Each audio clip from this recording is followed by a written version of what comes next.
नाशिकमध्ये होणाऱ्या कुंभमेळ्याच्या पार्श्वभूमीवर महाराष्ट्राचे मत्स्योद्योग आणि बंदरे विकास मंत्री नितेश राणे यांच्या एका वक्तव्याची सध्या जोरदार चर्चा सुरू आहे।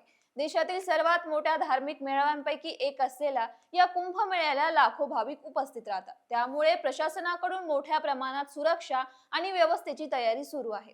याच पार्श्वभूमीवर बोलताना नितेश राणे म्हणाले की नाशिकच्या कुंभमेळ्यात फक्त जय श्रीरामचाच जयघोष ऐकू येईल, तर दुसरे कोणतेही जयघोष ऐकू येणार नाहीत। तसेच त्यांनी असा दावा केलाय की कुंभमेळ्यात आय लव्ह मोहब्बतचा घोष करणारे लोकही दिसणार नाही। तसेच कुंभमेळ्यात कोण येत आहे आणि कोण स्टॉल लावत आहे यावर लक्ष ठेवावं। जर कोणी वाद निर्माण करण्यासाठी किंवा वातावरण बिघडवण्यासाठी स्टॉल लावण्याचा प्रयत्न करत असेल तर तो स्टॉल सकट उखडून लावा। आम्ही मंत्रालयात बसलो आहोत असे म्हणत त्यांनी कार्यकर्त्यांना सतर्क राहण्याचे आवाहन केले। मात्र नितेश राणे यांच्या या वक्तव्यामुळे महाराष्ट्राच्या राजकारणात मोठा वाद निर्माण होण्याची शक्यता आहे।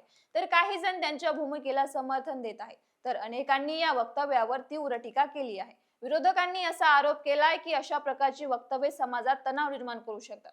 सध्या नितेश राणे हे महाराष्ट्र सरकारमध्ये मत्स्योद्योग आणि बंदरे विकास मंत्री म्हणून काम करत आहेत, त्यामुळे त्यांच्या या वक्तव्यावर सरकारची अधिकृत भूमिका काय असणार आणि विरोधक यावर पुढे काय प्रतिक्रिया देणार याकडे आता राज्याच्या राजकारणाचे लक्ष लागले आहे।